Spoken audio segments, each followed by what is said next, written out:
Welcome back everybody to Keenan K TV. In today's video of What If, we will be taking a closer look at what if Khabib the Eagle Nurmagomedov would lose to the Diamond Dustin Poirier. Why could it happen, and who would Dustin Poirier fight afterwards? So with that being said, let's jump right into the video.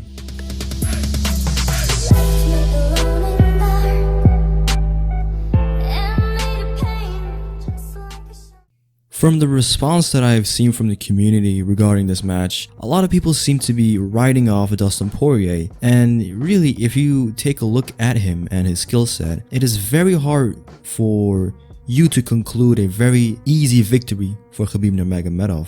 Dustin Poirier is not only a world champion obviously, but I believe him to be the toughest fight that Khabib Nurmagomedov has had or will have up until this point. Poirier is well-rounded. His striking game is phenomenal. He just came off of a very impressive victory over Max Holloway, and we saw that he has come a very long way from the fighter that he was at featherweight. At featherweight, he was a bit more bare bones, and right now he's a lot more fundamentally sound on his boxing. His jab has come a long way, and I believe a weapon like a jab is going to be something that will be playing in his favor very much so greatly. Add on top of the fact that he's a southpaw, that makes the jab even more awkward and even more difficult for a fighter like Khabib to beat. And I have to wonder to what extent the jab will play a role in this fight. I believe for Dustin Poirier to have success in this fight, it all begins with that jab in my opinion. His left straight down the middle is already a weapon that he has greatly improved on, but it is still a very difficult punch to land, especially on a fighter who is as cooked to change levels as Khabib. It is very hard to overcommit on a punch like that. I mean, I believe Conor McGregor overcommitted on his left hand and he was out of position. And when it comes to Dustin Poirier, he really likes to step with the left straight down the middle. So I would have to believe that the jab is going to be the more so effective punch out of the two. But if the jab lands continuously throughout the fight, that will mean that the left straight can all of a sudden have a much easier way to Khabib. How would Khabib deal with that? Personally, I doubt that he will deal with the striking of Dustin Poirier all too well, and we have seen that in his last couple outings. He is very quick to keep the distance, whether this means to back up away from the opponent or just, circle away from the attacker, from the aggressor. We've seen against Conor McGregor that he instantly took the outside against him. We saw that in the fight with Al Iaquinta, he took the outside against him as well. And the approach of Al Iaquinta compared to Conor McGregor's was a lot more effective. When Al Iaquinta came forward, he was picking his shots. He was not really overcommitting. He was not really doing anything that he doesn't need to do. And when it came to Conor McGregor, it was instantly attack, kill, right? It was very much so a different contrast between the two. It was very night and day. And that was something that would have probably made Conor McGregor's success against Khabib in the stand-up a lot better. But, he made the mistakes, and Khabib being the smart fighter that he is, he capitalized on that and he got the victory done. Coming back to Iaquinta, in my opinion, he did do very great. But the thing is, when a certain fighter is fighting not to lose or not to get hit, it is very difficult for you to hit that opponent. And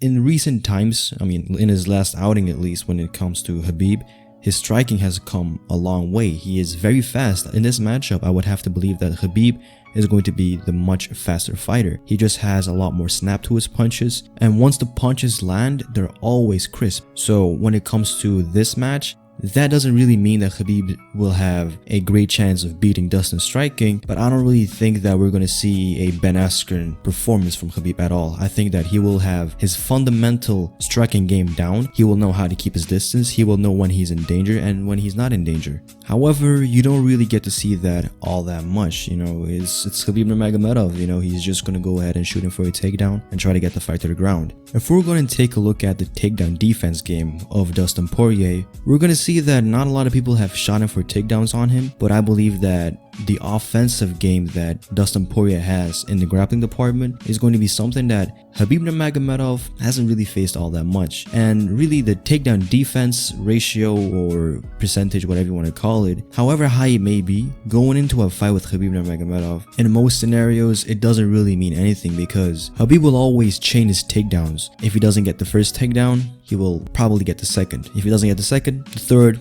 probably a guarantee. And he doesn't really need much. As soon as Khabib can get a hold of you, that's really when the tides start to shift. That's when the demeanor of the opponent starts to shift. For Dustin Poirier, however, I don't know why, but I just have a very hard time seeing him get dominated like any other Khabib Nurmagomedov opponent. His boxing is tremendous, his stand-up game just overall is very well rounded. He's a Brazilian Jiu-Jitsu black belt, and overall I think that he knows how to mix it all up very well. He has been in the game for a long while, and I don't believe that he will become gun shy or not know what to do. Because if we assume that Khabib Nurmagomedov, if he starts to back up and Dustin Poirier starts to pressure him, not only will Dustin Poirier apply a controlled pressure because he's never really the most explosive or fast guy.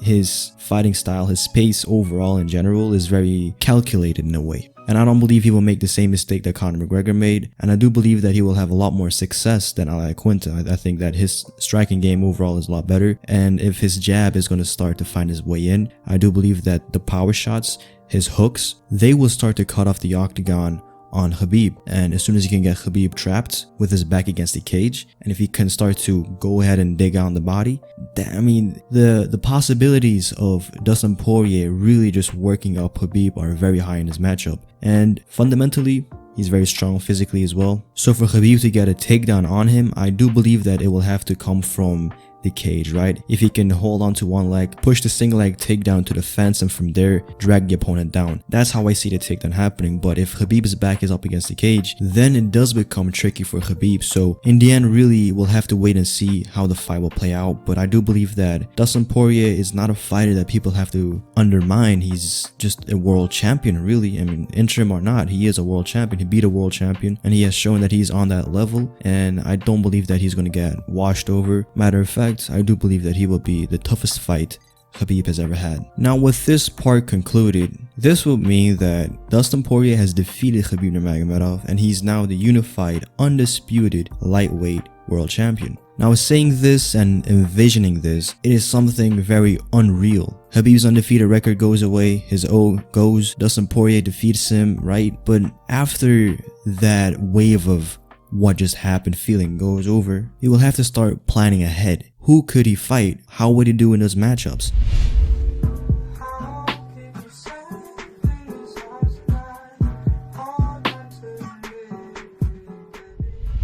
Now, if we take a look at the lightweight division, the division is so stacked and it's always moving around. Every fight seemingly is a very big fight. Now, without a question, even if Khabib Nurmagomedov loses this match, I don't believe that we should give him an immediate rematch. I think that Tony Ferguson's time to fight for the title is here. I think that he has earned the right to fight for the title more than if Khabib Nurmagomedov would lose. Now, let's go over a potential fight between Dustin and Tony Ferguson himself. How would it play out? Who would win? Going into it for now, I would have to believe that Dustin Poirier, in terms of punching power, will be the hardest guy that he has faced in a long while at least. And in the manner in which that Tony Ferguson fights, very much so creative, a lot of risks involved. Most of the time leads in with his chin, leaves himself vulnerable, but because he leaves himself vulnerable, he somehow knows to turn it around and make it a creative attack, right? He is a very unorthodox opponent, and I don't really think that Dustin Poirier can deal well against somebody like Tony Ferguson.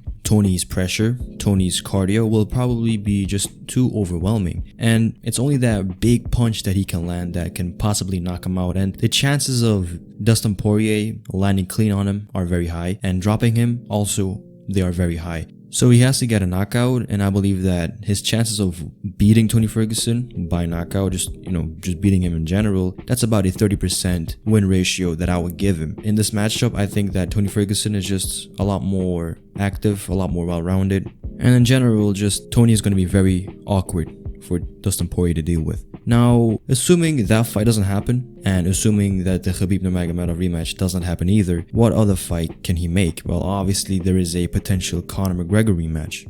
Against Conor McGregor, that is possibly the more likely fight that he can win. However, Conor McGregor is a fellow southpaw fighter, and thus far, if I'm not mistaken, he has lost to Michael Johnson, who is a southpaw as well, by knockout, and to Conor McGregor by knockout. So I think that he's a fighter that very much so depends on the jab, for example, and his lead straight. Against Conor McGregor, the jab is going to be something that will be at a off angle. The stances will be switched. He's going to be having a fight where the stances are not mirrored, and I believe that will be playing a big factor in how he moves essentially. And Conor is a really tricky guy right now. Like stylistically, I would have to favor him to beat him, but because he's for now he has been at least inactive for 10 months now. Before that, he has been inactive for 2 years, so I really don't think that Conor McGregor is as sharp as he needs to be. And going into a fight with Dustin Poirier, assuming that he at least has a fight or two win, then I would have to say that the chances of him beating Dustin are as high as they would usually be. The same way, knockout. I think that Conor's precision, I think that Conor's ability to bait out a reaction is very good. But even though Dustin Poirier has improved, I think that fundamentally, when it comes to boxing only, I think Conor knows how to manipulate distance and knows how to get his opponents out of range for him to counter with. And I think that still stands. And with the added size, it should be the logical option for Dustin Poirier to switch levels and shoot him for takedowns and make it a complete MMA fight. If he does that, then I would have to say that Dustin Poirier can get the victory over Conor McGregor. For this fight, I would give it a 60-40 for Conor McGregor. So this essentially covers the entire top 3 of the division, including a Khabib Nurmagomedov rematch. We will have to wait and see how the first fight plays out. I'm not going to comment on a Khabib Nurmagomedov Dustin Poirier 2 fight because the first one hasn't happened yet. But what do you guys think of all of this? Leave that all in the comment section down below. For now, I have been Keenan from Keenan K TV, signing off. Later.